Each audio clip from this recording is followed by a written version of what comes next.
SP সাহেব, আমি এক এসপি সম্পর্কে জানি।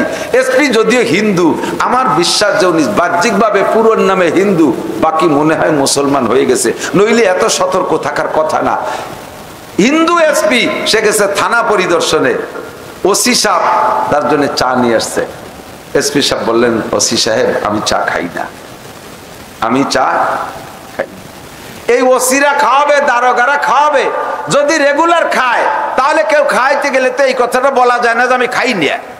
এই মানুষের চা খাবে না বিদায়, ঘুষের চা, হারাম টাকার চা খাবে না বিদায়, টোটাল চাটাই বাদ দিয়ে দিয়েছে।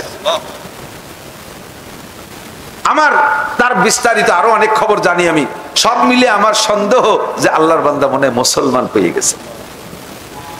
এরকম ওলি আল্লাহ পুলিশ আমি জানি, যেই পুলিশ যার বেতনের উপরে নির্ভর করে 20 বছর চাকরি করতেছে, এখনো তার বাড়ি আমি গেছি, টিনের কোনো মতে মনে হয় 2200 মানে 2200-2300 টাকা কি টিন হয়, এইরকম টিনের বেড়া আর মাটির ফ্লোর, জালনাও সুন্দর করে কাটি বানাইতে পারে নাই। তওবা করেন, খালিস তওবা। আমি বেনাপোল বর্ডারে গেছি মাহফিল করতে, একবারে তার কাটার কাছে। সেই সময় আমাদের গোপালগঞ্জের ওসি, গোপালগঞ্জের কালিয়ার সেকেন্ড অফিসার, এন্ডা ওই থানায়। তো ওসি সাহেব আমার চেনে না, আমার চেনে না ভালো করে, গোপালগঞ্জে বাড়ি। তো সেকেন্ড অফিসারে পাঠাইছে, সেই সময় আওয়ামী লীগের খুব প্রভাব, পাঠাইছে যে যান ওই মাহফিল বন্ধ করে দিয়েছেন। এই যে বেনাপোল বর্ডার তার কাটার পাশে হুজুররা কি করছে, কি করবে, ওই পাশে তেনে গুলি গুল্লা হয়ে যেতে, তাড়াতাড়ি যান, হুজুরের মাহফিল বন্ধ করে দিয়েছেন। দারোগা সবাই আবার পিছনে দাঁড়াইছে বন্ধ করার জন্য, বড় জুয়ান এক দারোগা আইসে কি কয় মাহফিল বন্ধ করার কথা বলতে, যে দেখে যে আঞ্চলিক ভাষায় মিলে যাচ্ছে। আমার গোপালগঞ্জের কালিয়ানড়াইল একই ধরনের ভাষা, তো ভাষার পছন্দের কারণে উনি দাঁড়ায় শুনতে সেদিনও মনে হয় আমি তওবার বয়ান করেছি, 2 ঘন্টা বয়ান উনি জায়গায় দাঁড়ায় শুনছে। বারবার ওসিটা ফোন দেয়, কি ব্যাপার মাইকি শব্দ আছে, বন্ধ করেন না কেন? উনি মানে ফোন দেয়, রিসিভ করে না, এই করার জন্যই ফোন দিচ্ছে যে পাঠালাম বন্ধ করতে, বন্ধ করেন না কেন? তো উনি রিসিভ করে না, দেখা যায় 30টা না 35টা কল আসছে ওসির কাছের থেকে। পরে খুলে দেখে উনি বয়ানের শেষে আমারে জড়াই ধরিয়া মাথা ওই পাশে নিয়ে হাউমাউ করে কাঁদতেছে। এই তওবার বয়ান করছি, কি করছে আমার তা মনে নাই। উনি তওবা করে এমন কান্না কাঁদতেছে, হুজুর আমি আজকে থেকে তওবা করলাম, জীবনে কোনোদিন আর ঘুষের একটি পয়সা হাতে নেব না। এই বর্ডারে থেকে 4 বছরে আল্লাহর ফজলে আমি 3 তলা 2টা বিল্ডিং করছি। এই বিল্ডিং এর কি হবে হুজুর? এ তো পরের ঠাই দিচ্ছি, ফেরত দেবো কি এরিয়া? এ তো আমি তো ক্ষতি পাচ্ছি, কিভাবে ফেরত দেবেন? তা একটু কোন হুজুর একটা পরামর্শ দেন। আমি বললাম যে এই দুটোরে মাদ্রাসা করে দেন, এই 2 বিল্ডিং রে মাদ্রাসায় অক্ষ করে দেন, আর নিয়ত করেন যে জাগের টাকার বিল্ডিং, তারা টাকা কি বলে, তারা নাকি পেয়ে যাবে। আমার ওর মধ্যে কোনো দাবি নাই, ফেরত তো দিতে পারতেছি না। আপনার তওবা আর এইভাবে তাদের নামে অক্ফের কারণে যদি আল্লাহ তাআলা কিয়ামতে রহম করে, তাহলে আপনাকে ওসিলা বাঁচায় দিতে পারে। যেহেতু কয় যে সিটেগাংয়ের টাকা, এই জায়গার টাকা, বেনাপোলের ইপাইরে টাকা, উপাইরে টাকা, কত টাকা মিশে এই বিল্ডিং বানাইছি, এর কি হবে? তওবা করছে। সেই থেকে প্রায় 7 বছর চলে।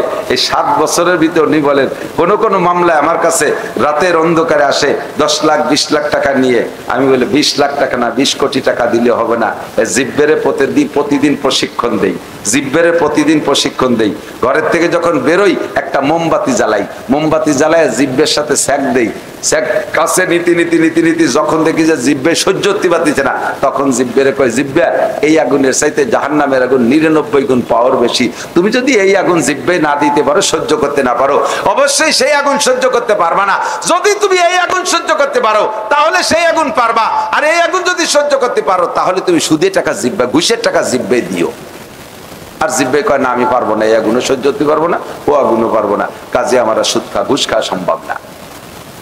মাঝে মাঝে আমার হাতরে স্যাক দেয় আগুন দিয়ে, ও হাত দুনিয়ার মোমের আগুন সহ্য করতে পারো না, জাহান্নামের আগুন অবশ্যই সইতে পারবা না, কাজে হাত তুমি ঘুষের টাকা ধরবা না, ও হাত তুমি ঘুষের টাকা ধরবা না।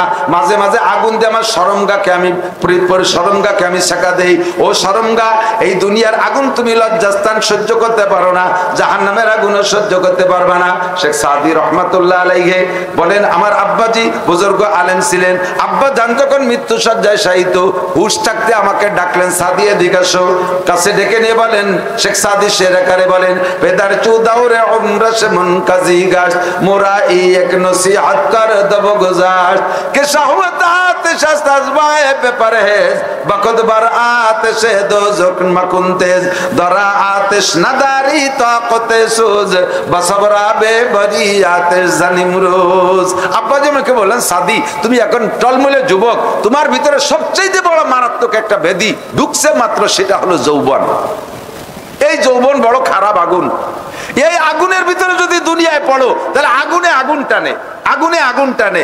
নুরিয়ারা নুরি আমার তলবান, নারিয়ারা নারী আমার যজবান। নূরে নূরের দিকে টানে, নারে নারের দিকে টানে। নার মানে আগুন, আগুনে আগুনের দিকে টানে, নূরে নূরের দিকে টানে। তুমি যদি যৌবনের আগুনের ভিতরে পদার্পণ করো, এই আগুনে তোমার ওই আগুনের মধ্যে নিয়ে ছাড়বে। যদি তুমি এই আগুন ওই আগুন সহ্য করতে না পারো, তাহলে তুমি এই আগুনের মধ্যে পড়ো না। ওই আগুন অবশ্যই সহ্য করতে পারবে না। নাদারি তাকতে সুজ দরা আতিশ নাদারি তাকতে সুজ, ওই জাহান্নামের আগুনের মধ্যে জ্বলে সহ্য করতে পারবে না। কাজেই তুমি যৌবনের আগুনের ব্যাপারে কি করবা? বাসবরা বে বারিয়াতে জানিমরোজ, যৌবনের আগুনকে তুমি ধৈর্যের পানি দিয়ে ঠান্ডা করো। আমার হাতে সেক দেই, ও হাত তওবা কর। জিহ্বার আগুন দিয়ে সেক দেই, ও জিহ্বা তওবা কর। শরমগারে আমি আগুন দিয়ে সেক দেই, শরমগা তওবা কর। সাবধান হয়ে যাও। হুজুর বলেন, মাইয়াজমাল্লি মা বাইনা লাহিয়াইহি ওয়া মা বাইনা রিজলাইহি আজমাল্লাহুল জান্নাহ। যে ব্যক্তি দুইটা অঙ্গর, আমার যুবক আমার দিক খেয়াল করো শোনা, পায় ধরি, তোমার পায় ধরি, ও যুবক তোমার পায় ধরি। পর্দার আড়ালে যুবতী মেয়েরা তোমাদেরকে পায় ধরি। বুড়িরা সব ভালো হয়ে গেছে, বুড়োরা অধিকাংশ ভালো হয়ে গেছে। যুবকরা এখন সামনে আসো, তোমাদের পায়ে ধরে বলি, আসো একটু ফিরে আসো। বাজ আ যেখানে আসো ওখান থেকে একটু ফিরে আসো। তুমি যৌবনকালে আল্লাহর ওলি হয়ে যাইবা, যৌবনকালে আল্লাহর ওলি হয়ে যাবে, একটু ফিরে আসো। আল্লাহু আকবার। ওই তওবা করো, দুইটা অঙ্গকে তুমি কন্ট্রোল করো। দুইটা অঙ্গই দেখতে ছোট, নবী পাক বলেন জিরমুহা সগীর ও জুরমুহা কবির। অঙ্গ দুটো দেখতে বডির ভিতরে অনেক অঙ্গের চাইতে ছোট, কিন্তু অপরাধ আবার সব চাইতে বড়। জিরমুহা সগীর, দুইটা অঙ্গ কি? মা বাইনা লাহিয়াইহি, দুই মাড়ির মাঝখানে ছোট্ট অঙ্গ জিহ্বা। ও মা বাইনা রিজলাইহি, দুই রানের মাঝখানে আর একটা ছোট্ট অঙ্গ শরমগা। বাহ্যিকভাবে দুইটা অঙ্গের মধ্যে হাড্ডি নাই, কথা বলেন। জিহ্বায়ও হাড্ডি নাই, শরমগায়ও হাড্ডি নাই, দেখতেও ছোট আর বাস্তবেও নরম, কিন্তু এই দুইয়ের কাম আবার সব চাইতে গরম। সব চাইতে বড় বিপদে ফেলাইতে পারে এই দুইটা। জিরমুহা সগীর জুরমুহা কবির। জিহ্বারে কন্ট্রোল করো, হারাম কোনোদিন খাবো না, না খেয়ে মরেও যদি যাই কোনোদিন হারাম খাবো না।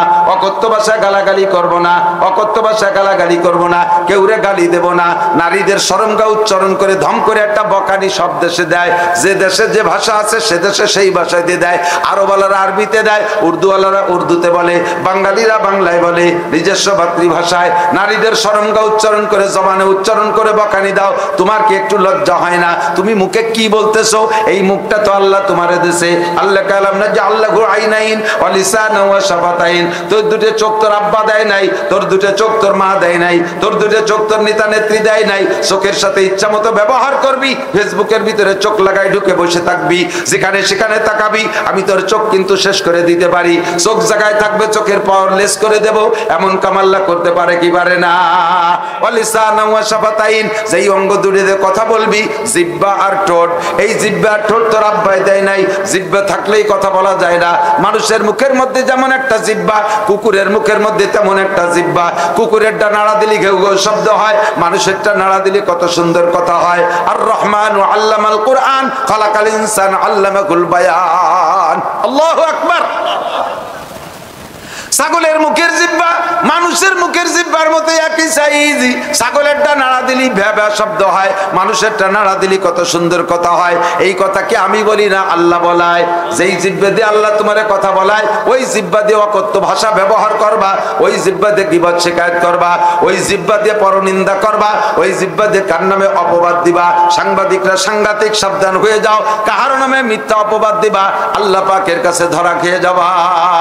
জিহ্বার মালিক তুমি না, আল্লাহ পাক জিহ্বাটার অচল করে দিতে পারে। মরার 10 বছর আগে প্যারালাইসিস করিয়া এমন করে ফেলাই রাখবে, আর কথা বলতে পারবা না, শুধু আউ মাউ খাও মাউ করবার নালাইতে থাকবা। কেউ আসলে কথা বলতে পারে না, কি হয়েছে কিছু করতে পারে না। ব্যঙ্গাইতেও ভয় লাগে, আমার আল্লাহ ফেলাই দিতে পারে। কতক্ষণ পারে কি পারে না? জবান রে কন্ট্রোল করো, শরণগাকে কন্ট্রোল করো। আল্লাহ পাক তোমাকে ওলি বানায় নেবে, তোমার ওলি বানায় নেবে। যৌবনকালে সাবধান হয়ে যাও, ফিরে আসো, তওবা করো। বাজ আ হারাতে হস্তি বাজ আ গর কাফেরো গিব্রো বুত পুরুস্তি বাজ আ। কাফেরো যদি হও ফিরে আসো, বুত পুরুস্ত করনেওয়ালা হও, মূর্তি পূজারি হও, অগ্নি পূজারি হও, ফিরে আসো। আল্লাহ পাক তোমার সব গুনাহ নেকি বানাইয়া দিবে যদি গুনাহ থেকে তওবা করেন। আর সেই গুনাহ কোনোদিন না করেন, বুঝবেন তওবা কবুল হয়েছে। আর ওই কবুল তওবার বিনিময়ে পিছনে সব গুনাহ নেকি হয়ে যাবে। আমার নামাজ আল্লাহ কবুল করুক, তওবা আল্লাহ কবুল করুক, বলেন আমিন। তওবা আল্লাহ কবুল করুক। একটু তওবা করবেন। আস্তাগফিরুল্লাহ, মুখে বলেন আস্তাগফিরুল্লাহ। মুখের আস্তাগফিরুল্লাহ জাস্ট তওবা কি জিনিস বুঝানোর ভাষা, মূলত মুখের তওবা তওবা না। তওবা হলো মনের প্রতিজ্ঞা। তওবা কি মনের? তওবা তওবাতে রুজু হোনা, ফিরে আসা, যার মধ্যে ছিলাম তার থেকে চলে আসছে। আর ওই কাম করব, একটু বলেন করব না। সাহস পাচ্ছে না কইতে, যা কাল কিতে তো করবো, তো এই জায়গায় না কই কি যা করতাম তা তো কাইলেও করবো, তো এই জায়গায় কালি কালি তওবা হইলে লাভ কি? কালকে বাঁচবেন কি বাঁচবেন না জানেন না, রেডি হয়ে যান। আল্লাহ হেফাজত করুক, বলেন আমিন। নামাজ পড়ছি, এটা কবুল হলো কিনা এজন্য আল্লাহর কাছে দোয়া করতে, রব্বানা তাকাব্বাল মিন্না ইন্নাকা আনতাস সামিউল আলিম। আপনার নামাজ কবুল হয়েছে, আগে এটা কথা বলে নিছি যে ইবাদত কবুল হয়েছে, বা প্রত্যেক ইবাদত বন্দেগী যা করি এটা কবুল হয়, এর আলামত পাইলে, নমুনা পাইলে, বুঝতে পারলে একটু ইবাদত করতে আরো তৃপ্তি পাওয়া যায়। সেই হিসেবে আপনার নামাজ কবুল হয়েছে, এর একটা আলামত বলবো। আপনার নামাজ কবুল হয়েছে, এই যে ঈশার নামাজ পড়ছেন না, এটা কবুল হয়েছে। প্রমাণ হলো যদি আপনি ফজরের নামাজও টাইম মতো ঠিক মতো পড়তে পারেন। আবার ফজর কবুল হয়েছে এর প্রমাণ যদি জোহরের নামাজ ঠিক মতো পড়তে পারেন। কিভাবে এটা কবুলিয়াতের আলামত কেমন? কেন? আপনার বাড়ি রাজমিস্ত্রি এনেছেন, এই কথা বলেই চলে যাও মানে অন্য দিক দেবো, এদিক ভয় নাই। আপনার বাড়ি রাজমিস্ত্রি এনেছেন, খেয়াল করেন, বাউন্ডারি ওয়াল গাঁথার জন্য, বাউন্ডারি ওয়াল। তো গেটের দুই পাশে দুই জোড়া মিস্ত্রি দিয়েছেন, এক পাশে দিয়েছেন এক জোড়া, মানে একটা মিস্ত্রি একটা হেল্পার, আর এক পাশে আর একটা মিস্ত্রি আর একটা হেল্পার, দুইজনে দুই দিক কাজে দিয়েছেন। দুইজনে সোজা ওয়াল দেখা দিয়েছেন, তীরের মতো সোজা করবি, রাস্তার পাশে সবই আমার জায়গা, যেন বেকা নয়। তো এক জোড়া মিস্ত্রি সকাল 8টা থেকে বিকেল 4টে পর্যন্ত মাটিতে দাঁড়াইয়া 800 ইট গাঁথছে, এবং এমন সুন্দর ওলন দোলন যা ধরেন একেবারে তীরের মতো। ফ্ল্যাশ সাইড এত ক্লিয়ার, প্লাস্টার না করলেও চলে। দেশি ইট দিয়ে করছে, অথচ সিরামিক ইটের মতো প্লেন হয়েছে। এই লোক গাচ্ছে 800, আর এত সুন্দর। আর ওই পাশে যেজন গাচ্ছে ওরা দুইজনে, ওরাও 8টা থেকে 4টে পর্যন্ত, ওরা দিন ভরে গাচ্ছে 200 ইট, একটা দুড়া সাপের মতো এরকম সোজা। ওর কোন সাইড ফ্ল্যাশটা, এ পাশে দাঁত বার হয়েছে, ও পাশে নাক বার হয়েছে, এইভাবে এলোমেলো। আপনি দুই মিস্ত্রির কার সাথে কি আচরণ করবেন কান্দি? আরো তো সামনে কাজ রয়েছে। এই 800 গাচ্ছে তারে কি করবেন আর ওরে কি করবেন? আমার যদি হয় তাহলে আমি কইতাম 800 গাথারে বললাম জোড়ার দাম হলো, বেতন হলো 1300 টাকা, বলতাম যে 1300 টাকা নগদ নিয়ে যা, আর 200 টাকা নিয়ে এই কাটাখালির মোড়ে যা একটু নাস্তা পানি খেয়ে যাস, আর আগামীকালকে কিন্তু তুই আসবি, অবশ্যই আসবি বাপ। তুই না আসলে এবার কেউ এইটি হাত দিতে দেবো না, তুই অবশ্যই আসবি। এরপরে 6 তলা বিল্ডিং চলবো, ওটাও তুই করবি। কথা কন? ওরে আজকের কাজ দেখে খুশিয়ে কালকে দাওয়াত দিয়ে দিছি না। আর এরে কি কব, তুই তোর বাপরে আইনে কালকে ইট খুলিয়ে বাড়িতে সিমেন্ট বালি না আবার গাইতে দিয়ে যাবি, আর 1 বছরের জন্য তোর ওই ভৈরাটের মধ্যে যেন না দেখি। দাতাল রাজমিস্ত্রি কলাইছ, মাল নষ্ট করতেছি শয়তান, ওরে জাড়ি ধরে কেদায় দেবেন কিনা, আর আজকের টাকা তো পাবি না, ওইটা সোজা দিয়ে তারপরে দেওয়া হইস, এই করবেন না। সেম একজন ইশার ফজরের নামাজ পড়ে বেরোনোর সাথে সাথে মসজিদেতে বেরোয় যাওয়ার সময় আল্লাহ দাওয়াত দিয়ে দিয়েছে, আব্দুর রহমান কেউ না আসলে, ইমামও যদি না আসে তুমি কিন্তু জোহরে আসবা। তোমার সানা, তোমার কিরাত, তোমার রুকু, তোমার সিজদা, তোমার তাশাহুদ, আর তোমার দাঁড়ানো, তোমার খুশু, তোমার খুজু আমার কাছে এত ভালো লাগছে, আর কেউ না আসলেও আব্দুর রহমান তুমি কিন্তু জোহরে আসো।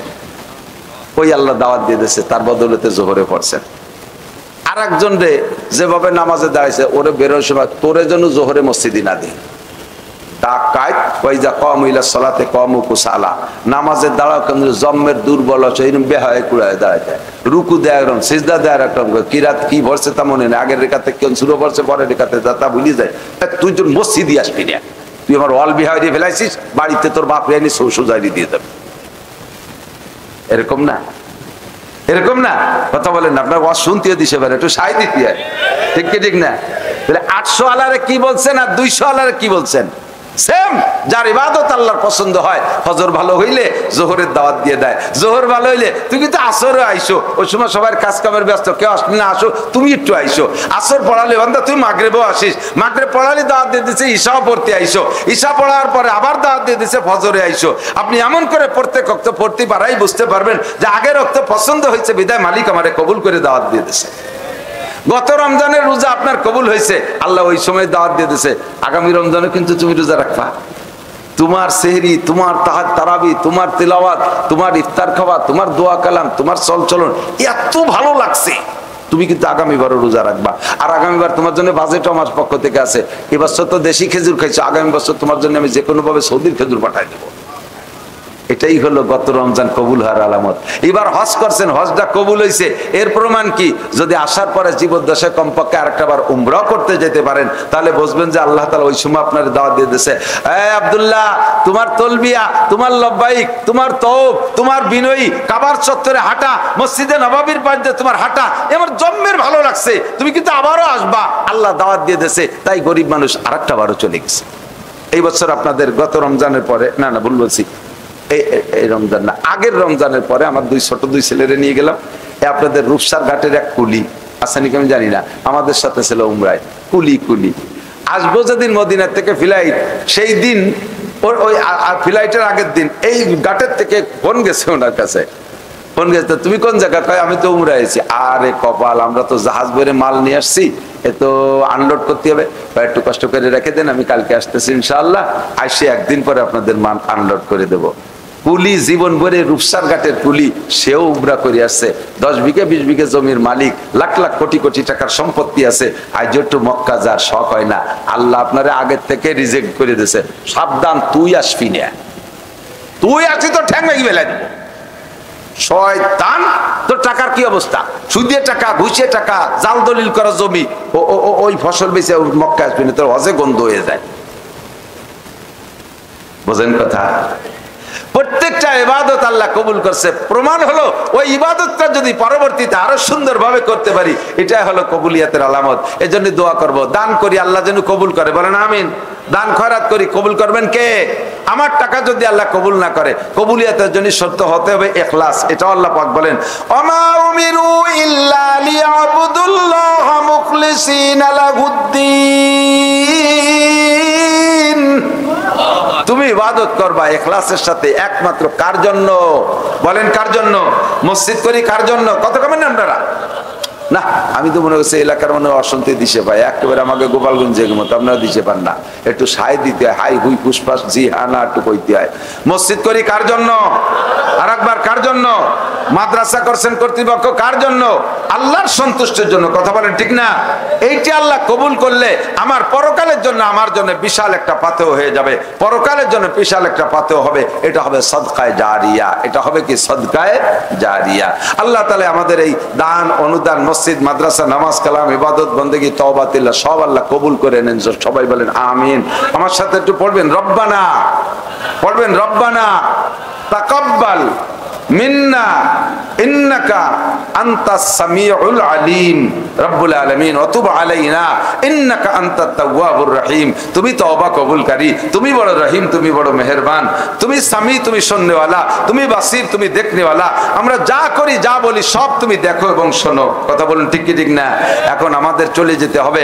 যতদিন পর্যন্ত চাকরিতে থাকেন ততদিন পর্যন্ত বেতনের টাকায় সংসার চালান, ততদিন পর্যন্ত বেতনের টাকায় সংসার চালান, চাকরিতে যতদিন ছিলেন।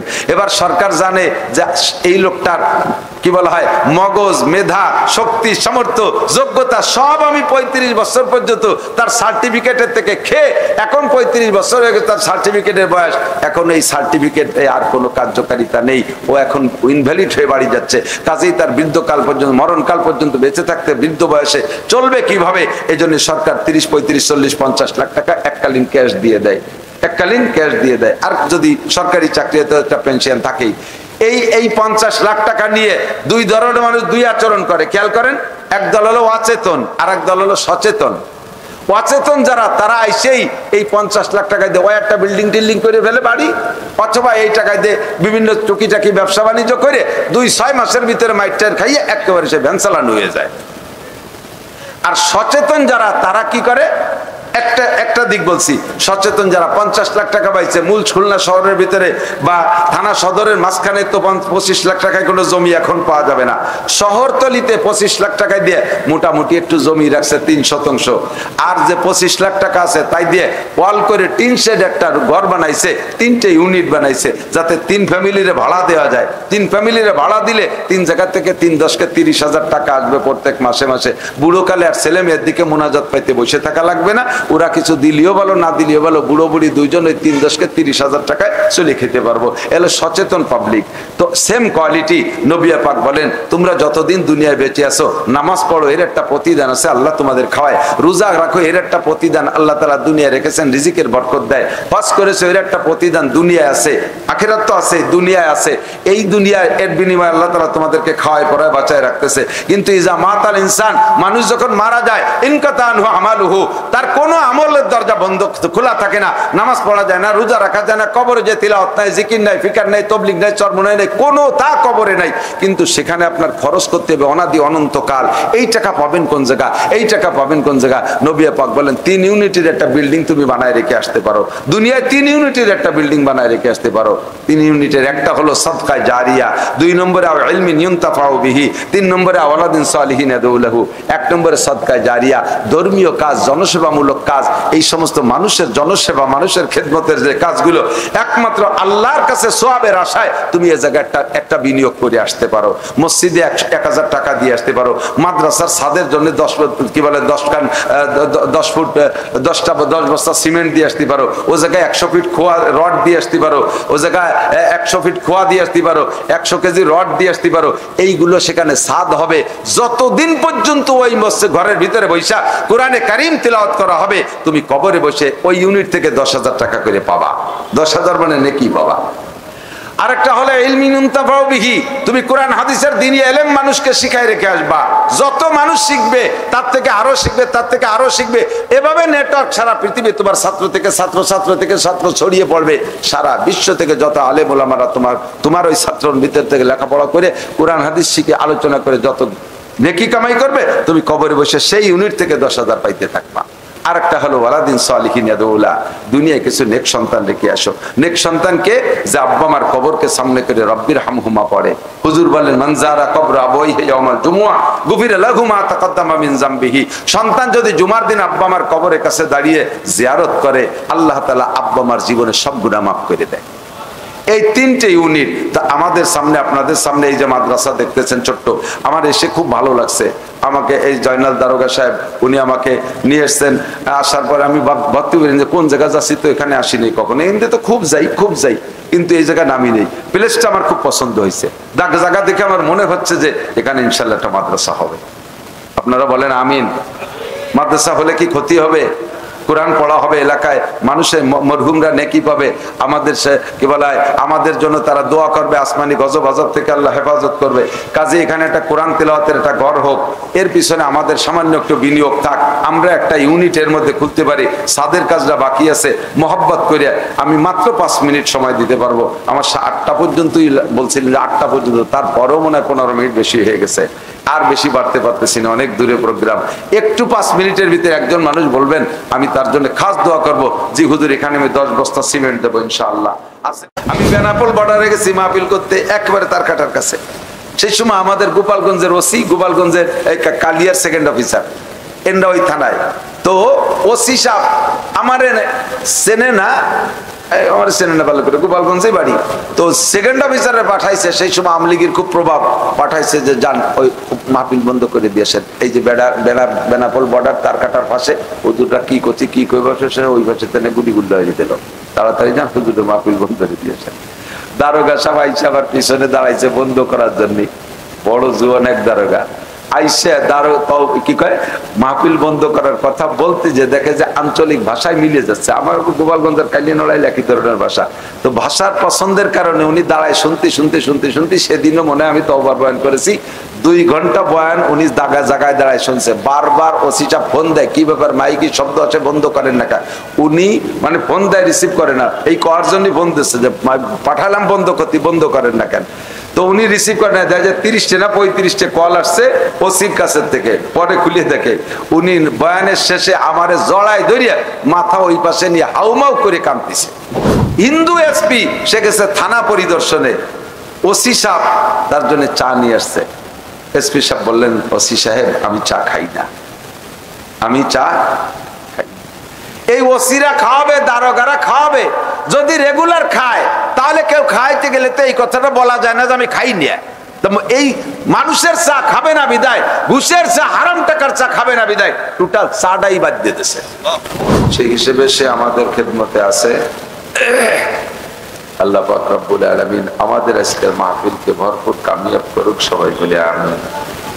কার কথার মধ্যে হিদায়ত আছে বলা যায় না। নাসির হুজুর প্রসিদ্ধ হুজুর, তার কথাই হিদায়ত। হাফিজুর রহমান হুজুর প্রসিদ্ধ হুজুর, তার কথাই হিদায়ত। আজহারি সাহেব সারা পৃথিবীতে প্রসিদ্ধ, তার কথাই হিদায়ত। আর আঞ্চলিক হুজুরদের কথার মধ্যে হিদায়ত নাই, এইটা না। বরঞ্চ যাদেরকে বেশি হাইলাইট করে দেখতে চাবেন, হতে পারে সেই দিনকে তার বয়ানের ভিতরে কোনো নূর আসে না, বেশি প্রশংসার কারণে বেশি অজব হয়ে যায়, নিজের ভিতরে একটা আত্ম অহংকার এসে যায়, তখন উপরে থেকে রহমত বন্ধ হয়ে যায়। তখন দেখা যায় যে অন্যান্য অপরিচিত বক্তাদের মুখ দিয়ে এমন এমন কথা আসতেছে যে কথাগুলোর তুলনায় ওই বড়দের কথা মিশে না, তাদের চেয়ে ছোটদের কথা ভালো হয়ে যায়। এই জন্য কোথাও কাহারও কথার প্রতি অবহেলা না রেখে আমরা সকলের কথার গুরুত্ব দেব। কোন কথায় হিদায়ত এসে যায়, কোন দিন স্টার্টিং ঘুরে যায় আল্লাহই ভালো জানে। মাইয়াহদিল্লাহু ফাহুয়াল মুহতাদ, আল্লাহ যাকে হিদায়ত দেয় হিদায়ত সেই পায়। ওয়া ইউদ্লিল ফালান তাজিদ লাহু ওয়ালিয়্যাম মুরশিদা, আর আল্লাহ যাকে হিদায়ত না দেয় সারা দুনিয়ার ওলি মুর্শিদ কেউ তার হিদায়ত দিতে পারবে না। নবী পাক সাল্লাল্লাহু আলাইহি ওয়াসাল্লামের মতো শ্রেষ্ঠ বক্তাকুল শিরোমণি মুহাম্মদুর রাসূলুল্লাহ সাল্লাল্লাহু আলাইহি সাল্লাম 23টা বছর ওয়াজ করলেন, তারপর আবু জাহেল তো দূরের কথা, তার নিজের আপন চাচা, যেই চাচার কোলে কাকে উঠছেন, কাঁধে চড়ছেন, সেই চাচা খাজা আবু তালেব পর্যন্ত হিদায়ত পাই নাই। নবী তারা হিদায়ত দিতে পারে নাই। হিদায়তের জিম্মাদারি কার হাতে? আল্লাহর হাতে। তো আল্লাহ তাআলা যে কোনো একটা ছোট মোটো কথায় মানুষের মন ঘুরাই দিতে পারে। এই জন্য অবহেলা না করে প্রত্যেকটা কথার দিকে খুব খেয়াল করবো, সব কথার দিকে খেয়াল করবো। আল্লাহ পাক রব্বুল আলামিন আমাদের তৌফিক দান করে, বলেন আমিন। আমরা টুকিটাকে ইবাদত যাই করতে পারি, খেয়াল করি, যা ইবাদত করতে পারি পর্যাপ্ত পারি না। নবী রাসূলরা যেভাবে পারছে সাহাবায়ে কেরাম সেভাবে পারে নাই, সাহাবায়ে কেরাম যেভাবে পারছে তাবেঈনরা সেভাবে পারে নাই, তাবেঈনরা যেভাবে পারছে তার পরবর্তী জেনারেশন তাবেঈনরাও সেভাবে পারে নাই। যত এদিক আসতেছে তত ইবাদত আর আবেদের ডিমোশন হচ্ছে, ইমানদারের ডিমোশন হচ্ছে, ইমানদারের প্রমোশনের দিন চলে গেছে। ধীরে ধীরে ধীরে ধীরে সব কমতে তালে আছে। তো আমরা শেষ বেলায় আইসা, একেবারে আখেরি জামানায় আইসা টুকিটাকে ইবাদত যা করতে পারি এটা যেন আল্লাহ কবুল করেন, সবাই বলি আমিন। খেয়াল করতেছেন না তো? খেয়াল করতেছেন? খেয়াল, সবাই খেয়াল করবেন। আর মোবাইল নিয়ে আপনি ফিকির করলে আপনি খেয়াল করতে পারবেন না। কাল সকালে এই দেখছেন না কত টাওয়ার দাঁড়ায় রয়েছে, এরা সব রাতারাত পৌঁছে দেবে ইনশাল্লাহ। মোবাইলে চার্জ দিলে পেয়ে যাবেন। অনর্থক আপনার মোবাইলের এমবি খরচ করে এখন লাভ নেই, ব্যাটারি চার্জ শেষ হয়ে গেলে পরে কথা বলতে পারবেন না। এই জন্য এখন আমার কথার দিকে খেয়াল করতে হবে। আল্লাহু আকবার। তো আমরা যে ইবাদত করি, ইবাদত যদি মালিক কবুল না করে তাহলে ইবাদতের কোনো ভ্যালু, খেয়ালে দিকে দিও পোলাপান যা করে বলো, আমরা ইবাদত করব, কবুল করবেন কে? আল্লাহ তাআলা যদি কবুল না করে সারা জিন্দেগি ইবাদত করে আমি শূন্য হাতে হাসরের মাঠে উঠব। কাজেই সব নবী রাসূলরা যা ইবাদত করেছেন তারা তো অনেক বড় বড় ইবাদত করেছেন, সাথে সাথে ইবাদতের পরে আল্লাহর কাছে দোয়া করেছেন, রব্বানা তাকাব্বাল মিন্না ইন্নাকা আনতাস সামিউল আলিম। রব্বুল আলামিন তুমি সর্বশ্রোতা, যেখানে যে কথা বলি, যেখানে যে কাজ করি তুমি সামিউন বাসীর, তুমি শোনো এবং দেখো। আজকে আমি যে ইবাদত করছি ইবাদতটা কবুল করো। এই যে রব্বানা তাকাব্বাল পড়ি না আমরা, হুজুররাও পড়ে, শোনেন আপনারাও যারা পড়েন, এই দোয়াটা হযরত ইব্রাহিম আলাইহিস সালাতু ওয়াস সালামের দোয়া। ইব্রাহিম আলাইহিস সালাম কে? মুসলিম জাতির পিতা, মুসলমানদের জাতির পিতার নাম কি? আঞ্চলিকভাবে পাল্টাই পুল্টোই এক এক দেশের মানুষ এক একজনের নাম কইতে পারে, কিন্তু আমেরিকা থেকে জাপান পর্যন্ত সারা পৃথিবীতে রানিং মুসলমান, বিগত যারা চলে গেছে, সামনেও যত মুসলমান হবে। আজকে একটা লোক হিন্দু আছে, এখনই কলেমা পড়ে মুসলমান হওয়ার সাথে সাথে তার জাতির পিতা পাল্টে যায়। তো যত মুসলমান আছে সমস্ত মুসলমানদের জাতির পিতার নাম ইব্রাহিম আলাইহিস সালাতু ওয়াস সালাম। আল্লাহ নিজেই বলেছেন মিল্লাতা আবিকুম ইব্রাহিম ওয়া সাম্মাকুমুল মুসলিমিন, তোমাদের জাতির পিতার নাম ইব্রাহিম খলিলুল্লাহ আলাইহিস সালাতু ওয়াস সালাম। পরিচয় দিতে কষ্ট হয় নাকি? লজ্জা লাগে নাকি? অমন বুড়োরে আব্বা কব, এইগুলো কি লজ্জার বিষয় নাকি? খুব দামি বুড়ো। ইব্রাহিম আলাইহিস সালাতু ওয়াস সালামকে আল্লাহ তাআলা কিভাবে যাচাই করে এনেছেন? আরবিতে বলে হাদিসের শব্দ আসাদুন নাসে বালান আল আম্বিয়া, সবচাইতে বেশি আল্লাহ তাআলা পরীক্ষা নিয়ে থাকেন নবী রাসূলদেরকে। সুম্মাল আমসালু ফাল আমসাল, এরপরে যারা যত নবীদের কাছে তারা তত বেশি পরীক্ষার সম্মুখীন। কাফের মুশরিক ইহুদ নাসারাদেরকে আল্লাহ তাআলা দুনিয়ায় পরীক্ষা নেন না, বড় ধরনের কোনো আপদ বিপদ দেয় না। নবী রাসূলদের উপরে সবচাইতে বড় পরীক্ষা গেছে। হযরত ইব্রাহিম আলাইহিস সালামকে আল্লাহ তাআলা 30টা পরীক্ষা গেছে। কয়টা? 30টা। ওয়াইজিব তাআলা। আর এই পরীক্ষাগুলো আল্লাহ তাআলা ইব্রাহিম আলাইহিস সালামকে পাসও করায় দিয়েছেন, এবং খালি পাস না, পাস তো দুই প্রকার, একটা হলো A+ পাস আর একটা হলো কোনো মতে টাইনি টুনিও পাস, ঠিক না? তো ইব্রাহিম আলাইহিস সালাম A+ পাস, গোল্ডেন A+। বলেন সুবহানাল্লাহ। আল্লাহ যাকে রেজাল্ট দিচ্ছেন যে তুমি পাস, আপনি ভ্যানের পর বসে আসতে কবেন, আপনি বলার সাথে সাথে সব ওই দিক ফিরে পড়তেছে, ঠিক আছে?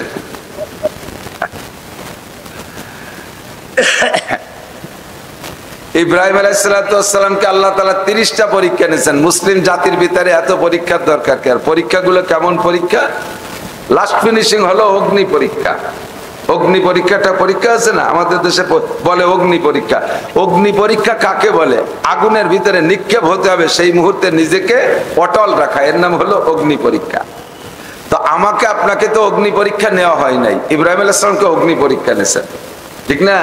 তো এমন করে 30টা পরীক্ষা নিয়েছে, বলতে গেলে অনেক সময় লাগবে। 30টা পরীক্ষার পরে রেজাল্ট দিয়েছেন স্বয়ং আল্লাহ। কি বলেন? ওয়া ইযবিতালা ইব্রাহিম রাব্বুহু বিকালিমাতিন, আমি আল্লাহ তাআলা ইব্রাহিম আলাইহিস সালামকে পরীক্ষা নিয়েছি অনেক কথার মাধ্যমে। বিকালিমাতিন ফাআতাম্মাহুন, আমার ইব্রাহিম সব পরীক্ষায় পাস। বলেন সুবহানাল্লাহ। যখন সব পরীক্ষায় পাস হয়ে গেছে, রেজাল্ট আউট হয়ে গেছে, আল্লাহ পাকের কাছে রেজাল্ট, আল্লাহর পক্ষ থেকে রেজাল্ট আসছে, আল্লাহর কাছে গ্রহণযোগ্যতা পাইছেন। কিভাবে? আল্লাহ পাক রব্বুল আলামিন ইব্রাহিম আলাইহিস সালামকে খলিল বলে ঘোষণা দিয়ে দিয়েছেন। খলিল মানে ক্লোজ ফ্রেন্ড, নিকটতম বন্ধু। খলিল আর কি বলে আরবিতে দোস্ত শব্দ বোঝানোর জন্য কয়েকটা শব্দ ব্যবহার করে, রফিক, সদিক, হাবিব, খলিল, এই সমস্ত শব্দ মানেই দোস্ত। তো শব্দের ভিতরে কিছুটা অর্থের বেশ কম আছে। তো খলিল মানে একেবারে ক্লোজ ফ্রেন্ড, নিকটতম বন্ধু, এক কাঁথার নিচে গলায় জড়ায় ধরে শুয়ে থাকার মতো বন্ধু। আল্লাহ তো আর শোয় না, ইব্রাহিম আলাইহিস সালামের গলা জড়ায় ধরে শোবে না, এটা আমাদের ভাষায় বোঝার জন্য বলছি। আর খলিলের পরে বন্ধুত্ব বোঝানোর জন্য আরেকটা শব্দ আছে, সেটা হলো হাবিব। সেটা কি? হাবিব। ইব্রাহিম খলিলুল্লাহ, মুহাম্মদুর রাসূলুল্লাহ হাবিবুল্লাহ। এই ক্লাসটা শুধু হুজুরের জন্য খালি। এই ক্লাসের আগ পর্যন্ত যত বন্ধুত্বের মূল শব্দ, ভালো শব্দ আছে, সেটা হলো শ্রেষ্ঠ শব্দ খলিল। আল্লাহ তাআলা ইব্রাহিম আলাইহিস সালামকে খলিল ঘোষণা দিয়েছেন 30টা পরীক্ষায় পাস করার কারণে। 30টার ভিতরে একটা হলো অগ্নি পরীক্ষা। অগ্নি পরীক্ষার চাইতে কঠিন একটা পরীক্ষা ইব্রাহিম আলাইহিস সালামকে দিয়েছে। সেটা হলো ইব্রাহিম আলাইহিস সালামকে বলছে, তুমি তোমার কলিজার একমাত্র টুকরা সন্তান ইসমাইলকে জবাই করো। আমারে হাত পাও ধরে জালেম শাহীরা, জালেমরা, অত্যাচারীরা আমাকে হাত পাও ধরে বাঁধতেছেন যে আগুন জ্বালায় তার মধ্যে ফেলাই দিল, এর থেকে আমার ফিরে আসা আদৌ সম্ভব না। যেহেতু আমি এখন ধরা পড়ে গেছি, হাত পা টাইট করে বাঁধে ফেলাই দিছে, এ জায়গা থেকে তো আমি চেষ্টা করে ছুটতে পারবো না। কিন্তু আমাকে স্বাধীনতা দিয়ে একটা পরীক্ষা নেওয়া হলো, তুমি তোমার অত্যন্ত প্রিয় সন্তানটারে জবাই করো। কয়জন পারবেন? আমি তো পারবো না, আপনারা পারবেন নাকি তা জানি না। আল্লাহ যদি না পারায় কেউই পারবে না। ইব্রাহিম আলাইহিসসালামকে দিয়ে ইসমাইল জবাইয়ের হুকুম, সে জায়গায় ইব্রাহিম আলাইহিস সালাম ফেল করছে না পাস করছে? একটু বলেন, ফেল করছে না পাস করছে? উনি জবাই করার কার্যক্রমের ভিতরে কোনো অবহেলা করছে, কোনো ত্রুটি করছে? কোনো কার্পণ্যতা করে নাই, বা জবাই দিয়েই দিয়েছে, বা জবাই হতে দেয় নাই কে? আল্লাহ। তো এমন করে 30টা পরীক্ষা আল্লাহ পাক রব্বুল আলামিন সেই কলিজার টুকরা ইসমাইলকে সাথে নিয়ে ইব্রাহিম আলাইহিস সালামকে অর্ডার করলেন, ইব্রাহিম তুমি আমার কাবা ঘর পুনর্সংস্করণ করো। যেই কাবা ঘর আদম আলাইহিস সালামকে দুনিয়ায় পাঠানোর 50,000 বছর আগে আল্লাহ তাআলা ফেরেশতাদের মাধ্যমে কাবা ঘর নির্মাণ করেছিলেন।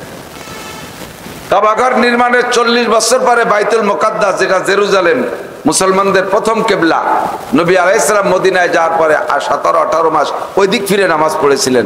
তারপরে কিবলা তাহবিল হয়েছে, পরিবর্তন হয়েছে।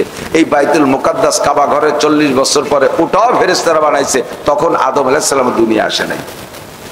ইন্না আউওয়ালা বাইতিন উদিয়া লিন-নাসি লাল্লাযী বিবাক্কাতা মুবারাকান ওয়া হুদাল লিল আলামিন। আল্লাহ পাক সর্বপ্রথম ঘর বাইতুল্লাহ কাবা ঘর বানাইছেন ফেরেশতাদের মাধ্যমে। এইটা নূহ আলাইহিস সালামের প্লাবনের সময় ধ্বংস হয়ে গেছে। এটা আল্লাহর কুদরত।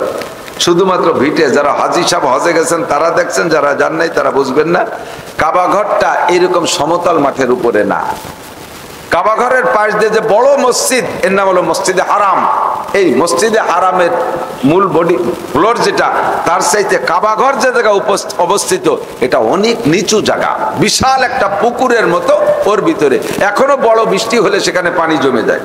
2019 সালে হজে গিয়েছি যেবার, সেবার আমরা এই কাবার চত্বরে মাতাব, কাবার পাশ দিয়ে, কাবা ঘরের পাশ দিয়ে ওই মাতাবে যেখানে তওয়াফ করে, এই প্রায় মাজা পানির মতো জমে গেছে বৃষ্টি, এত পানি হয়ে গেছে। ওটা খুব নিচু জায়গা। আস্তে আস্তে তারপরে সৌদি সরকার অনেকটা ভাষায় ফেলাইছে, কিন্তু তারপরেও অনেক নিচু, 2-3 ধাপ সিঁড়িতে নামিয়ে তারপরে কাবার কাছে যাওয়া লাগে। এ জায়গার থেকেও ঘরটা ভেঙে তছনছ করে দিয়েছে আল্লাহ তাআলা। ইব্রাহিম আলাইহিস সালামকে যখন বললেন তুমি কাবা ঘর নির্মাণ করো, ইসমাইল আলাইহিস সালামকে সাথে নিয়ে কাবা ঘর নির্মাণ শুরু করলেন, পুনঃসংস্করণ ওই ভিটের উপরেই। তা হাতে যতদূর নাগাল পাইছে অতদূর বানাইছে। বানানোর পরে এরপরে জিবরিলকে জিজ্ঞেস করছে, ভাই জিবরাইল এখন কি ছাদ দিয়ে দেবো নাকি? আর তো লাগল পাচ্ছি না, আর রোজগার তো বাঁশও নাই, কাঠও নাই, ভাড়া বান্ধার কিছু নাই, আর লিফট টিপ তো নাই, জানি এখানেই ছাদ দিয়ে দেবো? জিবরাইল কয় না, আরো উঁচু বানাতে হবে। তা আরো উঁচু বানাবো, তো নাগল তো পাচ্ছি না, এবার কি দিয়ে উঁচু বানাবো? ইসমাইল আলাইহিস সালাম কয় বাবা এখন পাথর নিয়ে দিই। ইসমাইল আলাইহিস সালাম ছোট একখান পাথর আনছে, একা ছেলে মানুষ, কত বড় পাথর, 50-60 মণ তো একখান বই আনতে পারে না। যা পাথর আনছে 1-1.5 মণ ওজন হবে। এই পাথর কানে বাপের পায়ের নিচে দিছে, ওর উপরে দাঁড়াইয়া আর একটা পাথর গাঁথতে পারছে। এখন কো ভাই জিবরাইল এ পর্যন্ত ছাদ দিয়ে দেবো? জিবরাইল আলাইহিস সালাম বলে না, আরো উঁচু হবে। তো সে জায়গায় যাবো কি করে? যাওয়ার ব্যবস্থা আল্লাহ করবে। ওয়াল্লাযীনা জাহাদু ফীনা লানাহদিয়ান্নাহুম সুবুলানা।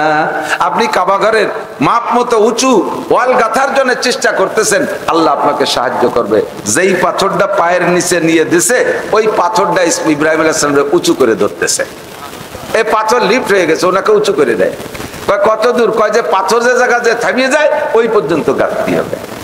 এই পাথরে লিফট হইয়া ইব্রাহিম আলাইহিস সালামকে উঁচু করতে করতে কাবা ঘরের যেই বডি বানাইছেন সেই বডি পর্যন্ত ওনাকে উঁচু করছে।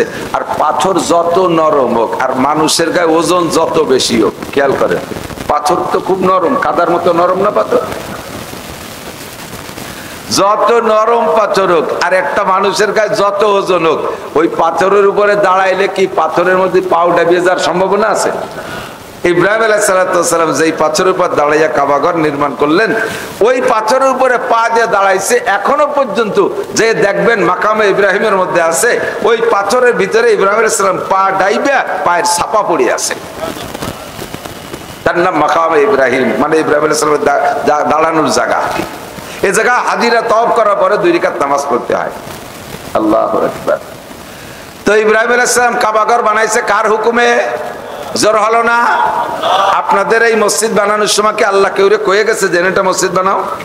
বলছে নাকি? জিবরিল রে পাঠাইছে? ইব্রাহিম আলাইহিস সালাম আমাদের নবী বলছে যে তোমরা এই জায়গায় একটা মসজিদ বানাও? তা আমাদেরকে বলে নাই, কিন্তু ওই কাবাঘর বানানোর কথা ইব্রাহিম আলাইহিস সালামকে কে বলছে? আল্লাহ বলছেন। আর কতটুকু বানাইতে হবে তারও স্ট্রাকচার জিবরাইল শিখিয়ে দিয়ে গেছে, সেই স্ট্রাকচার অনুযায়ী কাবাঘর তৈরি করছে। এখন এই কাবাঘর বানাইলেন ইব্রাহিম আলাইহিস সালাম, কবুল করা না করা সেটা আল্লাহর ব্যাপার, সেটা আল্লাহর ব্যাপার। আল্লাহর হুকুম ইব্রাহিম আলাইহিস সালাম পালন করছেন, তারপরও ইব্রাহিম আলাইহিস সালামের ভিতরে সংশয়, ইব্রাহিম আলাইহিস সালামের মধ্যে সংশয়, আল্লাহ আমি যা করছি এটা রিয়া না হয়ে যায়, এটা সুমা না হয়ে যায়, মানুষ দেখানোর জন্য না হয়ে যায়, আল্লাহ এটা জন্য একমাত্র তোমারই জন্য আমি করে থাকি। এই জন্য ইব্রাহিম আলাইহিস সালাম কাবাঘর নির্মাণের পরে আল্লাহ পাকের কাছে এই কাজটা কবুল করানোর জন্য মুনাজাত করছেন, রব্বানা তাকাব্বাল মিন্না ইন্নাকা আনতাস সামিউল আলিম। আমি পরিশ্রম করতে পারি, আমি কাবাঘর নির্মাণ করতে পারি, আমি প্লাস্টার করতে পারি, আমি ফ্লোর বানাইতে পারি, এর জন্য কালেকশন করতে পারি, এর মধ্যে মাদুর বিছাইতে পারি, এর গায়ে গিলাফ বসাইতে পারি। ও রব্বুল আলামিন, আমার এই সব কাজগুলো যদি তুমি কবুল না করো তাহলে আমার এই পরিশ্রমের কোনো পাত্তা নাই, এর কোনো মূল্য নাই। কাজেই রব্বানা তাকাব্বাল মিন্না, আমরা দুই বাপ বেটা যে পরিশ্রম করে করেছি, তাকাব্বাল মিন্না, আমাদের পক্ষ থেকে আল্লাহ তোমার দরবারে কবুল কইরা নাও। এবার দোস্ত, ইব্রাহিম আলাইহিস সালাম যদি এমন একটা আল্লাহর নির্দেশিত ইবাদত করার পরে ওই ইবাদতটাকে কবুল করার জন্য দোয়া করতে পারে, তাহলে আমাদের নামাজ, আমাদের রোজা, আমাদের হজ, আমাদের যাকাত, আমাদের ফরজ, আমাদের ওয়াজিব, আমাদের সুন্নাত, আমাদের তেলাওয়াত, আমাদের জিকির, আমাদের তাহাজ্জুদ, আমাদের ইশরাক, আমাদের আবিন, আমাদের তাবলীগ, আমাদের হক্কানি পীর মাশায়েখের দরবারে যাওয়া, সুহবাত, আমাদের মসজিদ বানানো, আমাদের মাদ্রাসা বানানো, এই সব নেক কাজে আল্লাহকে কবুল করানোর জন্য আল্লাহকে রিকোয়েস্ট করার দরকার আছে না নাই? রব্বানা তাকাব্বাল মিন্না, আয় আল্লাহ আমাদের এই মেহনত মসজিদ বানানো এইটা তুমি কবুল করে নাও, আমাদের মাদ্রাসা বানানোটা কবুল করে নাও। রব্বুল আলামিন, নামাজ পড়েছি, তুমি যদি কবুল না করো আমার এই নামাজের কোনো প্রতিদান আমার হবে না। কাজেই রব্বানা তাকাব্বাল মিন্না ইন্নাকা আনতাস সামিউল আলিম। আর যে ইবাদত আল্লাহ পাক কবুল করেন, আমার দিক খেয়াল করেন, যেই ইবাদত আল্লাহ পাক কবুল করেন ওই কবুল ইবাদতের আল্লাহর কবুলিয়তের বিনিময় বান্দাকে আল্লাহ কয়েকটা জিনিস দিয়ে থাকেন, কয়েকটা জিনিস দিয়ে থাকেন। এক এক ইবাদতের কবুলিয়তের বিনিময়ে আল্লাহ এক এক রকম প্রতিদান দিয়ে থাকেন। ইব্রাহিম আলাইহিস সালামের কাবা ঘর নির্মাণ কবুল হয়েছে তার প্রমাণ, কাবা ঘর নির্মাণ কবুল হয়েছে তার প্রমাণ, সারা পৃথিবীতে শাখা কাবা, সারা পৃথিবীতে শাখা কাবা। ওই কাবা ঘরের শাখা যত আছে, সারা দুনিয়া যত মসজিদ, সমস্ত মসজিদ গুলো কাবা ঘরের শাখা। কথা বলেন ঠিক কি ঠিক না? ওইটা হলো হেড অফিস, এইটা হলো ব্রাঞ্চ, ওইটা হলো হেড অফিস, এইটা হলো ব্রাঞ্চ। কাবা ঘর যখন পুনর্সংস্করণ ইব্রাহিম আলাইহিস সালাম, দুনিয়ায় আর একটা মসজিদও ছিল না, একটি মসজিদও কোথাও ছিল না। ওই মসজিদটা এমন ভাবে কবুল হয়েছে যার স্মরণে আল্লাহ পাক সারা পৃথিবীতে লক্ষ লক্ষ মসজিদ তৈরি করে দিছে। আপনি যে কোনো ইবাদত করবেন এর একটা কবুলিয়াতের আলামত বুঝতে পারলে ইবাদতটা করতে স্বাদ পাওয়া যায়, তৃপ্তি পাওয়া যায়। কথা বলেন ঠিক না? আপনি নামাজ পড়ছেন, এই নামাজ কবুল হলো, এইটা আপনি বুঝতে পারলে আপনার আরো আনন্দ বেড়ে যাবে না? আপনি গুনাহ থেকে তওবা করছেন, আমরা গুনাহ থেকে অনেক তওবা করি, করি না তো? গুনাহ থেকে তো তওবা করি, পড়েন আস্তাগফিরুল্লাহ, আস্তাগফিরুল্লাহ, পড়বেন না আস্তাগফিরুল্লাহ? একটু আওয়াজ দিয়ে পড়েন আস্তাগফিরুল্লাহ, আস্তাগফিরুল্লাহ ওয়া আতুবু ইলাইহি, আস্তাগফিরুল্লাহ ওয়া আতুবু ইলাইহি। সমস্ত গুনাহ থেকে ক্ষমা চাই, তোমার কাছে প্রত্যাবর্তন করলাম, ফিরে আসলাম, আল্লাহ আমি তওবা করলাম, আর আমি গুনাহ করব না। এই যে তওবা, এরকম তওবা শতবার হাজারবারও করছি, কিন্তু আবারও সেই তওবা ভঙ্গ হয়ে গুনাহ হয়ে যাচ্ছে, যাচ্ছে কি যাচ্ছে না? তাহলে আমার তওবা গেল কোন জায়গায়? তওবা করছি, তওবা কবুল হয়েছে, এর একটা আলামত আছে। নামাজ পড়ছি, নামাজ কবুল হয়েছে, এর একটা প্রমাণ আছে। রোজা রাখছি, রোজা কবুল হয়েছে, এর একটা প্রমাণ আছে। যেমন ইব্রাহিম আলাইহিস সালাম কাবা নির্মাণ করেছে, কবুল হয়েছে, তার প্রমাণ। আজও সেই জায়গা কাবা আছে, বারবার সংস্করণ হয়েছে, তবুও সেই জায়গা থেকে নড়ে নাই, সেই রূপ চেহারা পরিবর্তন হয় নাই। ওই কাবা কবুল হয়েছে বিদায় আল্লাহ তাআলা সারা দুনিয়া হাজার হাজার লক্ষ লক্ষ মসজিদ বানাই দিয়েছে। আমার তওবা কবুল হয়েছে এর প্রমাণ একটু নিয়ে নেন। আপনার তওবা কবুল হয়েছে, বলবো আপনার তওবা কবুল হয়েছেন এর প্রমাণ হলো যে গুনাহ থেকে তওবা করেছেন, যে গুনাহ থেকে তওবা করেছেন ওই গুনাহ যদি মরণের আগে আর কোনোদিন না করেন তাহলে বুঝবেন যে আপনার তওবা কবুল হয়ে গেছে। আর গুনাহ থেকে তওবা করার পরে যদি তওবা একবার কবুল হয়ে যায়, বিশাল একটা আমার সহজে একটা ইনকাম হয়ে গেল। আল্লাহ পাক বলেন ইউদাফ লাহুল আযাবু ইয়াওমাল কিয়ামাতি ওয়া ইয়াকলুদ ফীহি মুহানা ইল্লা মান তাবা ওয়া আমানা ওয়া আমিলা আমালান সালিহা ফা উলাইকা ইউবাদদিলুল্লাহু সাইয়্যাতিহিম হাসানাত। যে ব্যক্তি তওবা করে আল্লাহ পাক তাকে কি প্রতিদান দেন? হয় তওবা যদি একবার কবুল করাইতে পারেন আল্লাহকে দিয়া, তাহলে আপনার ওই তওবার বিনিময় কি দিবেন? ফা উলাইকা ইউবাদদিলুল্লাহু সাইয়্যাতিহিম হাসানাত। ওই যে গুনাহ থেকে তওবা করেছেন, ওই গুনাহটা যতবার করার কারণে যত সংখ্যা পরিমাণ গুনাহ হয়েছিল, তওবা করার সাথে সাথে আল্লাহ পাক সমস্ত গুনাহগুলোকে বদলাইয়া নেকি বানাইয়া দেয়। আল্লাহু আকবার। খেয়াল করতেছেন না? সহজ ইনকাম, ইবাদত করে নেকি কামাই করব, আবার গুনাহ করেও নেকি কামাই করতে পারি, গুনার মধ্য দিয়ে নেকি। হযরত আবু বকর সিদ্দিক রাদিয়াল্লাহু তাআলা আনহু একদিন হযরত ওমরকে বলতেছেন, এই আয়াত নাজিল হওয়ার পরে আবু বকর শুনছে, এখনো ওমর হয়তো শোনে নাই বা শুনলেও ভাবে নাই। হযরত আবু বকর যাইয়া ওমরকে বলতেছে, ভাই ওমর, আপনার নেকি আমার চেয়ে বেশি। আবু বকরের চাইতে ওমরের নেকি বেশি, এটা হলো আবু বকরের দাবি। আর ওমর কয় কি, এই বাজে কথা বাদ দেন, কোথায় আবু বকর আর কোথায় ওমর, কি দিয়ে আপনি মিলেছেন? আবু বকর কে, আরে ভাই আমার কাছে দলিল আছে, তোমার নাকি আমার চাইতে বেশি, তুমি আমার চেয়ে ভালো। আর আমাদের সমাজের স্বভাব কি, আমি সবার চাইতে ভালো, ও কি ওর কি দাম আছে, ও এই করে ওই করে সেই করে, নানান দোষ দেয়, আমি সবচেয়ে ভালো, আমি সাত দোয়াতে তলি রাখি। আবু বকর কয়, আমার চাইতে ওমর তোমার নেকি বেশি। ওমর কয়, ভাই জান কি কন, এগুলো বাদ দেন তো, অন্য যা করার তাই করে না, যাও কোনো নসিহত থাকলে তাই করেন। কয় না বাড়ি, আমি জানি তোমার নাকি আমার চাইতে বেশি। কয় দলিল কি? কয় দলিল হলো কোরআন শরীফের এই আয়াত, ইযাফ লাহুল আযাবু ইয়াওমাল কিয়ামাতি ওয়া ইয়াকলুদ ফীহি মুহানা ইল্লা মান তাবা ওয়া আমানা ওয়া আমিলা আমালান সালিহা ফাউলাইকা ইউবাদদিলুল্লাহু সাইয়্যাতিহিম হাসানাত। ওমর, আল্লাহ তাআলা বলছেন যে ব্যক্তি তওবা করে কলেমা পড়ে আল্লাহ এবং সামনে নেক আমলের জন্য প্রস্তুতি এবং নেক আমল করা শুরু করে, আল্লাহ তাআলা তার বিগত জীবনের সব গুনাহগুলো পাল্টায় নেকি বানায় দেয়। এই দৃষ্টিকোণ থেকে তুমিও একসময় কাফের ছিলে, আমিও একসময় কাফের ছিলাম, তো আমিও কাফের ছিলাম, তুমিও কাফের ছিলে। কাফের থাকাকালে তুমি যে পরিমাণ আকাম করছো আমি অত করিনি। কাফের থাকাকালে তুমি ধুমসা করা করছো, আমি ওই পরিমাণ করি নাই। তো সেই কালে যে তোমার বিশাল বস্তা ভরা গোডাউন বড় বড় গুনাহ কামাই করছিলে, এই তওবা করার সাথে সাথে সেই সব গুনার গোডাউন সোনার গোডাউন হয়ে গেছে। গুনার গোডাউন সোনার গোডাউন নেকিতে পরিণত হয়ে গেছে। আমিও যদি ওই সময় আর দুই এক গোডাউন গুনাহ বেশি করা থাকতো, তাহলে তওবার পর আমার এই দিক দিয়ে খানিক আগে যেতে পারতাম, সেই দিক দিয়ে তুমি আমার চেয়ে অনেক বেশি নেকি করছো। বলেন সুবহানাল্লাহ। আমাদের বিশাল নেকি দেখে আপনার ঈর্ষা আছে। আপনি তো দলিল দিয়েছেন কোরআন শরীফ দিয়ে, জায়গাটার ঝগড়া বাঁধানোর কায়দা নাই, যা কইছেন মানিয়ে নিলাম।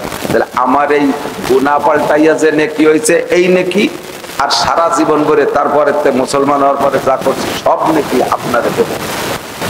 ওই গুনাহ পাল্টে যে নেকি হয়েছে এত মেলা হয়েছে, আর পরে নামাজ কালাম ইবাদত করে যা কামাই করছি সব মিলে যাওয়ায় সব আপনারে দিয়ে দেব।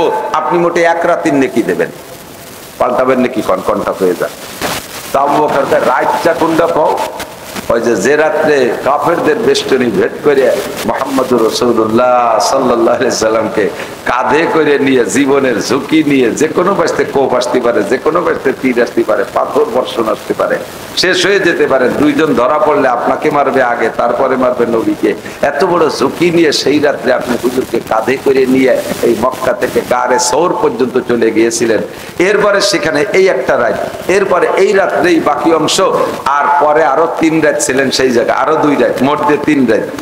এই 3 রাতের এক রাত্রে আপনার সাপে কামড়াইছিল ওই গুহার ভিতরে থাকা অবস্থায়। সেই অবস্থায় আপনি সাপের কামড়ে বেহুশ হয়ে গেলেন, তবু নবী পাককে ডাকলেন না। এই যে পাহাড় সমান ধৈর্য, এর এক একটা রাত্রে যে নেকি, এর এক রাত 3 রাত না, আমার মোটে এক রাতের নেকি দিলি হবে। আর আমার ওই বদলাইনে নেকি আর আসল নেকি সব নেকি আপনারে দেব, পাল্টাবেন নেকি কন। আবু বকর ওই রাত্রে কি পরিমাণ নেকি হয়েছে তা তোমার জানা নাই, আমি হুজুরের কাছে একটু শুনে নেই, চলো দুজনে একসাথে যাই। যাইয়া হুজুরের কাছে আবু বকর বলতেছে, হুজুর গনিমত সুযোগেরটা পাইছি ভাই, আবু বকরের সারা জীবনের সমস্ত বদলাইনে পাল্টাইনে আসল নকল দিয়ে যত নেকি আছে সব আমারে দেবে, আর আবু বকর আমার এক রাতের নেকি, ওমর আমার এক রাতের নেকি চাই, পাল্টাবো নাকি হুজুর? হুজুর বললেন যে আবু বকর রাতটা কোনটা, কোন রাতের নেকি চাই, সবে বরাত না সবে কদর না কোন রাত? কয় যে না হুজুর ওই সব রাত চাই নেই, ওই হিজরতের রাতে 3 রাতের যে কোনো এক রাতের নেকি চাইছে। হুজুর কয় দুইজন আমার শ্বশুর, একজনে ঠকাবো একজনে জিতেবি, এবার সেটা তো আমি উঠতে পারবো না, সে সময় 2জন শ্বশুর হয়ে গেছে। আপনারা নিজেরা হিসাব নিকাশ বুঝে নেন, আমি শুধু বলে দেই যে আপনার ওই রাত্রে নেকি কয় গুণটা হইছিল।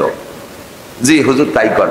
কয় যে তোমার ওই রাত্রে আবু বকর আপনার ওই রাত্রে এক রাত্রে ওই 3 রাত্রে যে কোনো এক রাত্রে যে পরিমাণ নেকি হয়েছে, খালি ওমর না, ওমরের পরের থেকে নিয়ে কিয়ামত পর্যন্ত যত সাহাবা আমার সামনে আছে, তারপরে তাবেইন, তারপরে তাবেইন, এরপরে আইমায়ে ফোকা, এরপরে বুজুর্গানে দিন, এরপরে মুসলমান, লক্ষ লক্ষ কোটি কোটি মুসলমান, সবার সম্মিলিত ইবাদতের নেকির এক পাল্লায় রাখা হবে, আর আপনার ওই 3 রাত্রি যে কোনো এক রাত্রের নেকির আরেক পাল্লায় রাখা হবে, আপনার পাল্লা ভারী হয়ে যাবে।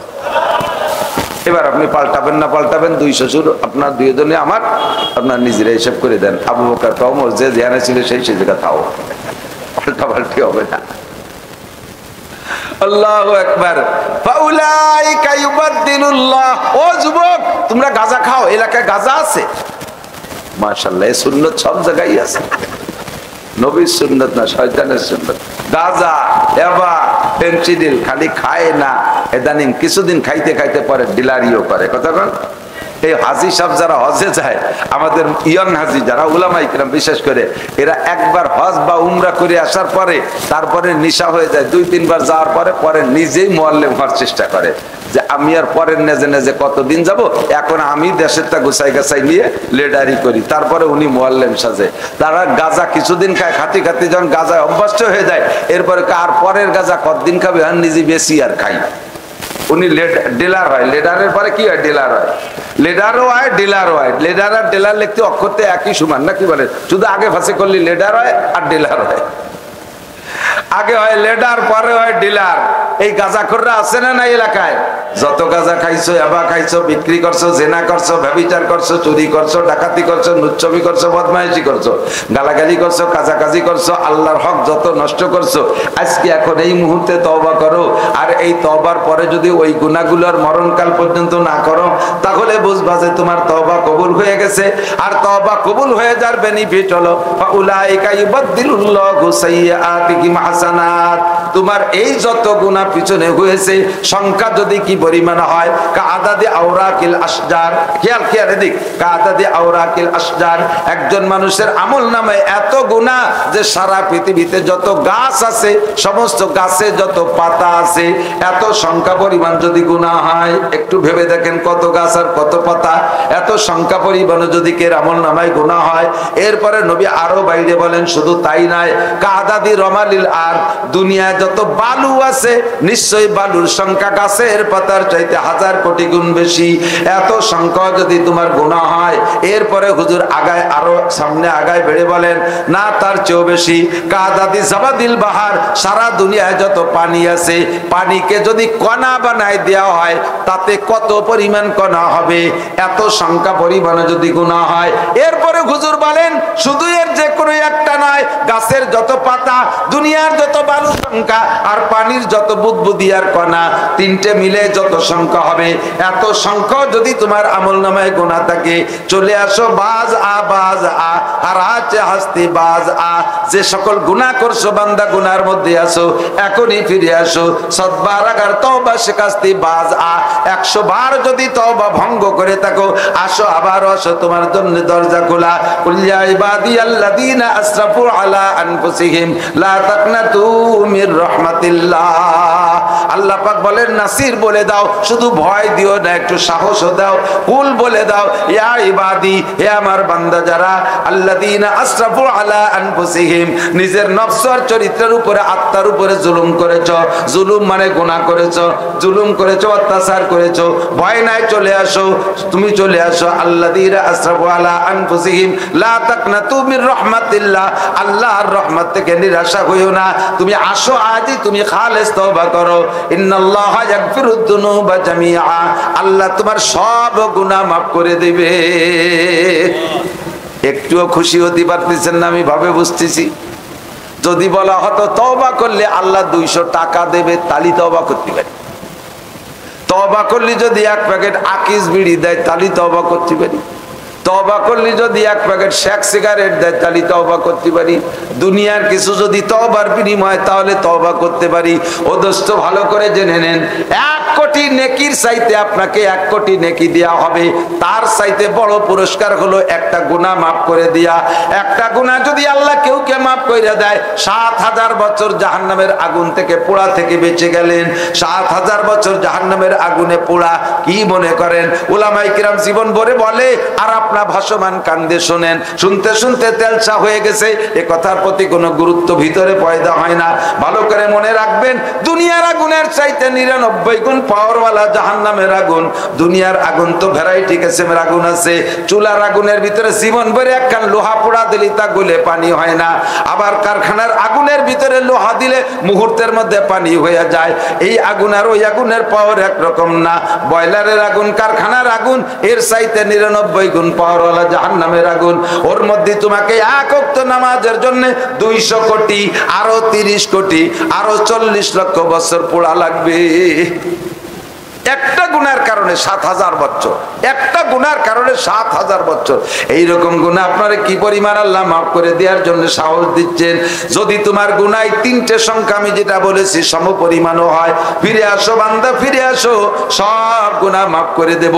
শুধু গুনাহ মাফ করে দিয়ে শেষ করব না, তোমার গুনাহ সংখ্যা পরিমাণ নেকিও তোমারে দিয়ে দেব। এটা হলো তওবা কবুলের পরে। তওবা কবুল হলো এটা বুঝবো কি কইরা? যদি যে গুনাহ থেকে তওবা করছেন ওই গুনার কোনোদিন না করেন, তাহলে বুঝবেন যে তওবা কবুল হয়ে গেছে। তওবা করতেছেন, আবার আস্তাগফিরুল্লাহ পড়তেছেন, ঘুষির টাকা আইতে গোনে আর মুহি আস্তাগফিরুল্লাহ পড়ে, আস্তাগফিরুল্লাহ রাব্বি মিন কুল্লি আস্তাগফিরুল্লাহ। তওবা আর ঘুষির টাকা গোনে, সুদে টাকা হাতে গোনে আর মুখে আস্তাগফিরুল্লাহ আস্তাগফিরুল্লাহ পড়ে। দাড়ি খুরদে শাস্তি তালে থাকে আর আস্তাগফিরুল্লাহ পড়তে থাকে। বিড়ি টানতে থাকে ফাঁকে ফাঁকে, টানে টানে আস্তাগফিরুল্লাহ আস্তাগফিরুল্লাহ রাব্বি মিন কুল্লি, দুমোর সাথে আস্তাগফিরুল্লাহ বের হয়ে যাচ্ছে। এলো বাটপাড়ি তওবা। এর কি কয়? বাটপাড়ি তওবা, ধোঁকাবাজি তওবা। তওবা হবে, খেয়াল করেন, খেয়াল। ভাষা ভাষা কানে শুনেন না। আজকে ফজর পর্যন্ত বাঁচবেন, এই রাতের পরে ফজর পর্যন্ত বাঁচবেন, কেউ আছেন গ্যারান্টি দিতে পারবেন? একজন মানুষ বলেন তো যে আমরা পারবো, আমরা এলাকার ক্যাডার, আমাকে বাড়ির দ্বারা আজরাইল রাখতে দেবো না। যদি বাড়াবাড়ি হয় তারা আমরা 7 ভাই লাঠি দিয়ে দাঁড়ায় থাকবো, আজরাইল দিয়ে বাড়ো সবাই বেলায় দেবো। তোমার মতো কত পাইছরে আজরাইল বিনি বাড়িতে সবাই বেলাইছে। তোমার মতো পাইছরে আজরাইল কোনো হারে বাঁধে না। যে কোনো সময় আমার মরণ আসতে পারে। একটু বলেন পারে কি পারে না? আমার মাদ্রাসা সুলতান শাহী কালকের পরের দিন শুক্র শনি 2 দিন মাহফিল। আল্লাহু আকবার। আল্লাহ আমারে শিক্ষা দিচ্ছেন, সবক দিচ্ছেন। 2 দিনের প্রথম দিনের প্রধান অতিথি চরমনার পেশা হুজুরের খলিফা হযরত মাওলানা ফাইজি সাহেব, নুরুল হুদা ফাইজি সাহেব আমার মাদ্রাসার শুক্রবারের মাহফিলের প্রধান অতিথি। হুজুর গতকাল ইন্তেকাল করেছেন। উনি তো বললে পারতেন আল্লাহ মৌলানা নাসির সাহেবের মাহফিলটা করিয়ে নেই, এর পরে মরি। এ বললে কি শুনতো? সময় হয়ে গেছে, টান চলে আসছে। কথা কন। আমার দ্বিতীয় দিনের প্রধান বক্তা হযরত মাওলানা হাবিবুল্লাহ মাহমুদ কাসেমি 3 দিন আগে বগুড়ায় যে অ্যাক্সিডেন্ট করে উনি হাসপাতালে। বলার কি আছে? কিছু আছে বলার? এগুলো সব কার হাতে? কাজেই ফজর পর্যন্ত বাঁচবো না, এটা ওভার শিওর, ওভার শিওর। ফজর পর্যন্ত বাঁচবো না। যদি বাঁচি তাহলে আল্লাহর পক্ষ থেকে ভাগ্যক্রমে বেঁচে গেলাম। রাত্রে শোয়ার সময় দোয়া পড়ছি কি? ওর দোয়া না মরণের দোয়া? জানেন? জন্মের দোয়া না মরণের দোয়া? ঘুমের সময় কি দোয়া পড়ছেন? আল্লাহুম্মা বিসমিকা পড়েন না? পড়েন না? কি দোয়া পড়েন? আল্লাহুম্মা ইন্নী আউযু বিকা মিনাল খুবুসি ওয়াল খাবায়েস। ঘুমের সময় দোয়া পড়েন। কি বলে? আল্লাহুম্মা বিসমিকা আমুতু ওয়া আহয়া, আল্লাহ তোমার নামে মরিতেছি। ঘুম মানে মরা, ঘুমটা হলো মরণের সাদৃশ্য। আল্লাহুম্মা ইন্নী আল্লাহুম্মা বিসমিকা আমুতু, আল্লাহ তোমার নামে মরিতেছি, ওয়া আহইয়া, বাঁচলেও তোমার নামেই বাঁচবো। সকালবেলা যে ঘুম থেকে উঠবো এটা একটা বাঁচা, প্রত্যেকদিন ঘুমের মধ্যে একবার মরি, আবার সকালবেলা জিন্দা হই। দিনেও যখন ঘুমাই ঘুমটা হলো মরণ, ডেলি দুই একবার আমরা মরি, আবার আল্লাহ আমারে বাঁচায়া দেয়। ঘুমটা যে মরণ, সকালবেলা ঘুম থেকে উঠে যে দোয়া পড়েন তার মধ্যে আপনি সেই কথাই স্বীকার করেন, আলহামদুলিল্লাহিল্লাযী আহইয়ানা বাদামা আমাতানা। সব প্রশংসা ওই আল্লাহর যে আল্লাহ আমাকে কিছুক্ষণ মেরে রাখার পরে আবার বাঁচায় দিয়েছেন। আহইয়ানা, আমাদেরকে বাঁচায় দিয়েছেন, বাদামা আমাতানা, কিছুক্ষণ মেরে রাখার পরে। তার মানে 6 ঘন্টা ঘুমেছিলাম, এটা মরণেই ছিলাম। আপনাদের প্রত্যেকের জানা থাকতে পারে প্রত্যেক এলাকায় ঘটনা ঘটে আছে, আপনাদের আমাদের মধ্যে কেউ না কেউ এমন চলে গেছে রাতের বেলা ঘুমাইছে আর সকালে ঘুম থেকে ওঠে নাই। দুই একটা খবর জানেন কি জানেন না? আমার আপনারও এমন অ্যাক্সিডেন্ট হতে পারে কি পারে না? কাজেই দোস্ত তওবাটা এখন হবে, আর এই তওবার পর পাক্কা প্রতিজ্ঞা, মরেও যদি যাই এই গুনাহ আর করব না, মিথ্যা কথা জীবনেও বলবো না। আমি যদি জেল ফাঁস হয়ে যাই মিথ্যা কথা বলবো না। আমার যদি যত পাহাড় সমান বিপদ আসুক জেনাবে বিচার করব না। যত বড় অভাব আসুক হারাম সুদ ঘুষ খাবো না। ব্যারাকাডামকারী তাজবিহার ডিবি স্বনির্ভর জাগরণী চক্র, আশা প্রশিকা গ্রামীণ ব্যাংক সহ সমস্ত প্রকার সমিতি, এই সমিতির লেনদেন হারাম। না খেয়ে মরেও যদি যাই তবুও সমিতির টাকা গ্রহণ করব না। সুদের সংস্থায় চাকরি নেব না, সুদের সংস্থায় চাকরি নেব না। হালাল বেতনের উপরে নির্ভর করব। যাদের উপরে ধাব্বা বেশি আছে তারা একটু খেয়াল রাখবো যে আমাদের উপরে দোষ মানুষের দোষারোপ বেশি করে, অমুক ডিপার্টমেন্টে ঘুষ খায় বেশি, এলজিডিতে ঘুষ খায় বেশি, সেটেলমেন্টে ঘুষ খায় বেশি, পুলিশটা ঘুষ খায় বেশি। তবে এর ভিতরে কিছু কিছু আল্লাহর বান্দা আছে যারা যার বেতন ছাড়া ডাইনে বামে একটি পয়সাও খায় না, নিজেদের কলিগ সাথীদের সাথে তাদের টাকার চা পর্যন্ত খায় না।